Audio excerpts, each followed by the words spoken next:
City, as we went to the news, you were giving us this update on a story that's in the Star. Yes. You know, there's every once in a while, well, every so often we do get heavy rains, but then every once in a while, the rains are torrential. They are fantabulous. They are beyond what we expected.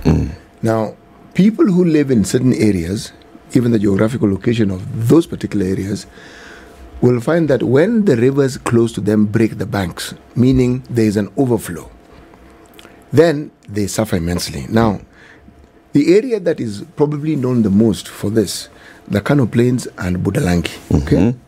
Now, if you look at where Budalangi is and you look at its geographical location vis-a-vis the Nzoia River, and what the Nzoia does and how it travels as it traverses and snakes its way into Lake Victoria, you will realize that when it breaks its banks, Budalangi is likely to suffer. Now, there were some 2 dikes which were built around the time after independence, which helped to forestall this. But over time, it got degraded, and so it didn't do the job it was supposed to do.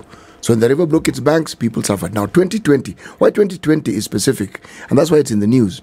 That flooding was something that had not been witnessed in years. But now, what made it worse, there's something called a backflow, okay? In the recent years, in the last 3 years or so, remember, we've been talking about water that just seems to be flooding, moving beyond the lake and coming inland. Around the lake, that's a backflow, okay? It happened in Naivasha as well. And in some places, some buildings were submerged completely. Now, when you find a situation where there's that backflow, as Arnold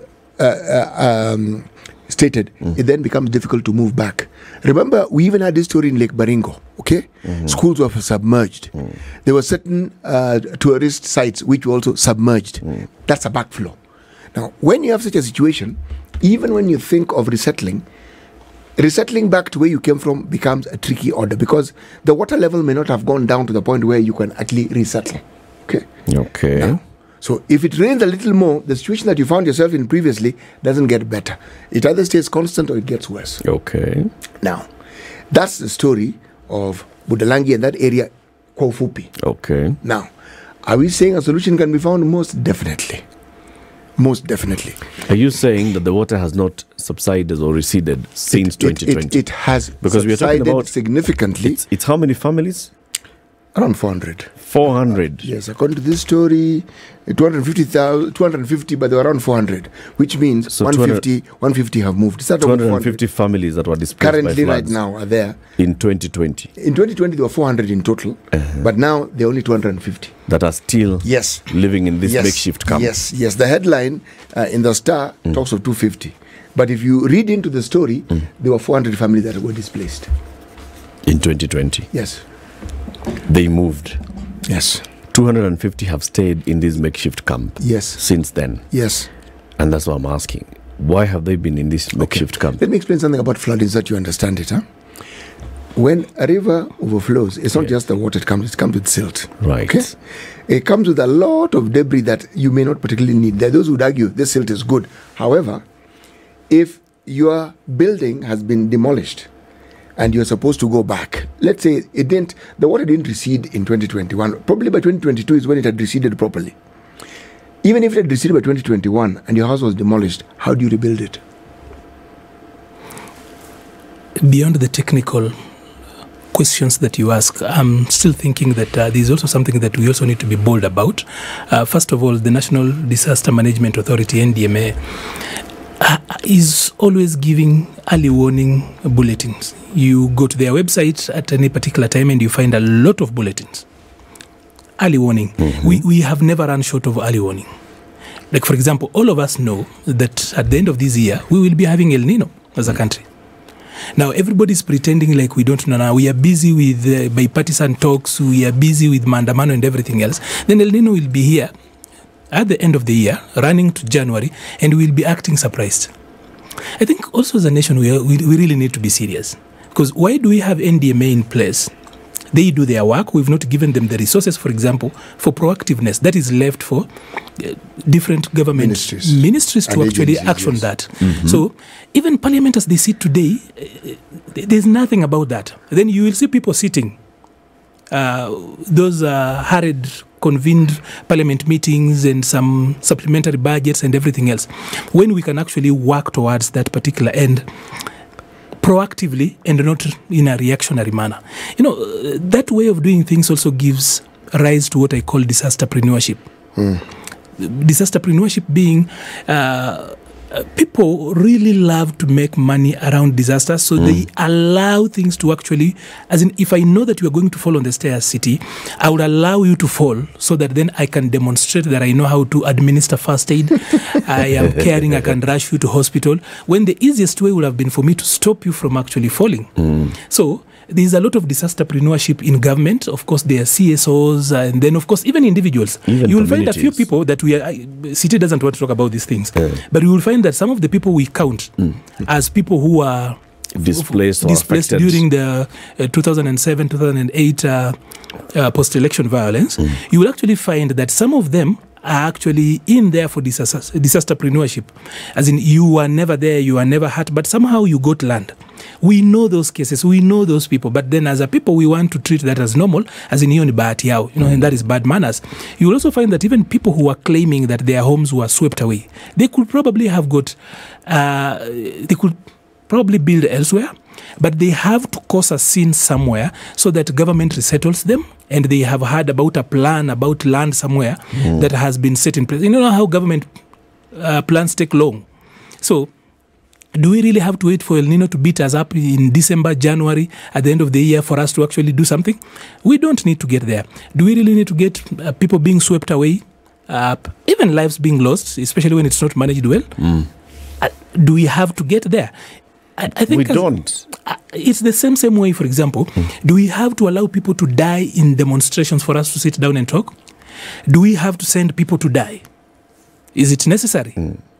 And then once the people have actually died, then we will actually do Kenya for Kenyans, and all of us will be changaring and everything else, and people will look like they care, and some of them will win elections based on that.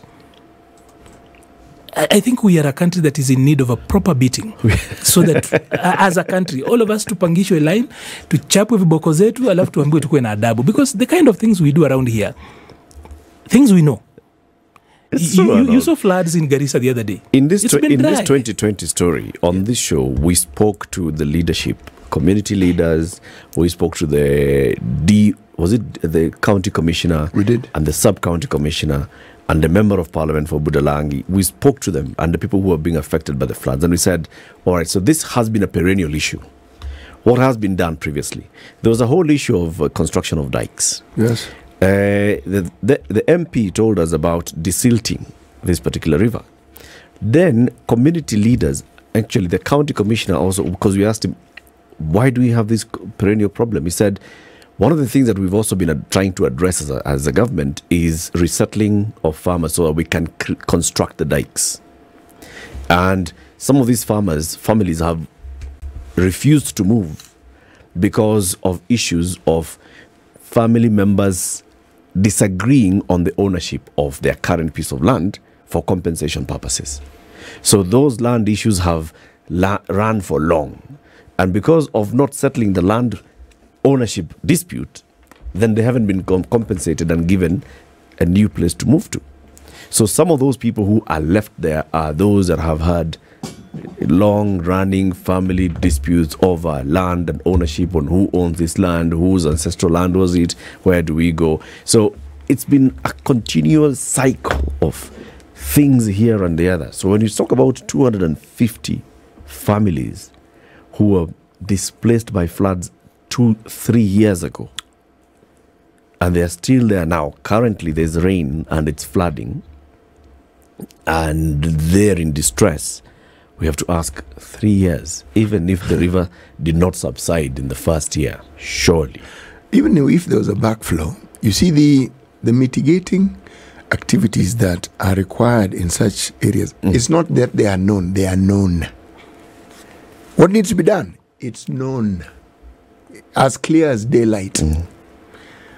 I come from an area that suffered from floods perennially for the longest possible time. Longest.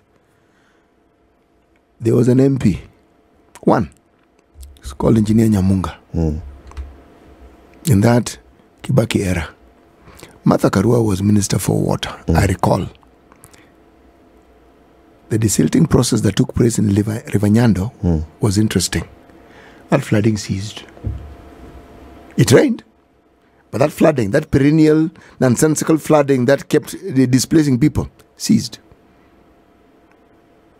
I am simply saying that when you have a leader who is committed to ensuring that within the means that are available to the government and to him, that they want to bring about change, they will bring about change. But with every passing year, with every passing rain cycle, silt will continue gathering. And this is a process that you don't do once every 20 years. You do it regularly so that you are able to channel the water where it's supposed to. Because when it floods, the water doesn't help anyone. It actually messes up everything that's around it. But as we talk about backflows, probably it's also time we spoke about things that we don't like to say very boldly. We're also encroaching on waterways. Yes, we are. We've also, just the same way we've actually encroached on the pathways of animals, the migration routes, we've also continuously encroached on waterways. And they say water has got a long history, a long memory. It never forgets. Where water passed, it knows. When it's necessary, it will still find its way back. So this is not just about places like Budalangi, even in urban areas. There are people who are living by a river. Let's say more so in urban areas, where we've actually captured and taken over those parts completely. All riparian reserves. Even in rural areas, all of us have been told that you should live at least 30 meters between your land and the river. You actually need to go to rural areas and find that people have actually dug right to where the water actually gets in. So we are messing the waterways. And then when water strikes back, we then start saying, there's always that meme about Magufuli asking, na ukichapa utasema umeonewa. Hata pia sisi tunachokoza nature. And then when nature strikes back, we start doing a lot of English, using very difficult terms and crying a lot. Hii kuchokozana alafu tukichapwa pia tuwache. And speaks so much about the kind of governance we have in place, the policies we have in place, the kind of planning we have. We have got planners literally in all levels of government. We should be having 3 levels of government, but counties love devolution, but they don't love to devolve. There is a 3rd layer that counties have actually killed, created by the Urban Areas and Cities Act. So municipalities, townships and everything, that is another 3rd layer that county governments should be allowing to for proper management of these particular areas. We've got planners, but are they doing their work? They're not doing. People are actually, he spoke about a leader who, if you are going to have a right leader, they could work around the solutions. I wanted to ask him, are you saying Honorable Angela is not interested in this particular matter? But then I wanted to point to a different leader who actually told us, you can move a river. Yes, you can. You can. Rivers have been moved. Rivers have been moved, yes. They've been diverted. They've also been moved, yes. But once in a while, like all of us know, that unless it's a seismic operation, water somehow retraces its way. Its path. Yeah. And when it comes, it normally doesn't come with negotiation. There's never bipartisan negotiation between the river, or rather water, and the people. Always it's a monologue and the water wins. In fact, if you look at how nature goes about this business, in time, nature will actually create the distributaries on its own. Yeah, it does, but that's what it does. Over time, you find this was one big river, then after a while, there are all these other tributaries, distributaries that are being channeled off it. Look, the story of flooding in this country is the story of this country. A problem that is understood and for which solutions are available, but the people who are charged with ensuring that those solutions are put in place never put them in place. They prefer to continue talking about the problem. And yet solutions are known. Solutions can actually be brought to bear on that situation, but they prefer to talk about the problem. Let's talk about that probably just more, if Eric will allow us a little bit of latitude on that. We have got a problem of clean water in Western. People don't have water. You go to Busia, there is no water in taps. Kakamega doesn't have water in taps. Kisumu has got a problem with clean water. Kisumu has a problem with water in the taps, exactly as you were saying. So Yet we are having flooding. We have got a lake that is full of water, and the only thing we want to go to the lake for is fish. That is actually rare. It looks like fish just comes to visit once in a while from some other place and then goes away. So why haven't we sorted this? You saw the other day in Egypt, they are building a 174-kilometer river, artificial river. Yes, across the desert. Yeah. And agriculture is not doing well in Western, as much as Western is one of the areas in this country that is has got almost a tropical level rainfall type. But still, we are not even doing well. Is Western able to feed itself? It's not. Uganda is doing a lot of feeding of our people. The people in Western cannot even rear chicken because they are now importing chicken from the neighboring counties. I don't want to talk about countries like Uasin Gishu and stuff. So Western should be able to feed itself. They have got enough water to the level that water is giving them problems. But somehow we've not sorted our land use problems and politics that actually are attendant to that. So there's so much to be done. Of course, then there's the place of politics in all this. That it's easy to come up with straightforward technical policy and economic solutions, but then you forget that politics as a theory and a way for us using power to manage the affairs of man is actually more complex, and everything else is incidental to that. So what is the gap? What's that gap between policy, the technical side, and politics and the practical side? What's the disconnect? The practice of politics, you have to look at politics as a theory, whatever way you want to look at it. And then, of course, once politics is in practice, it becomes so many things. It could be economy. You want to call it political economy. It could be policy. There are so many ways of looking at it. And then, of course, you hear people talking about, I am not bringing politics, I am bringing development. Of course, that is a stupid way of understanding things. Or rather... it's not the most prudent way of it. So, because development in and of itself is actually politics. It is. So, the gap for me has always been leadership. And again, there is this lie that Kenya has got so many good policies, but they are on shelves gathering dust. You said that's a lie. It's a lie. Because the first quality of a bad policy is that it's not implementable. No.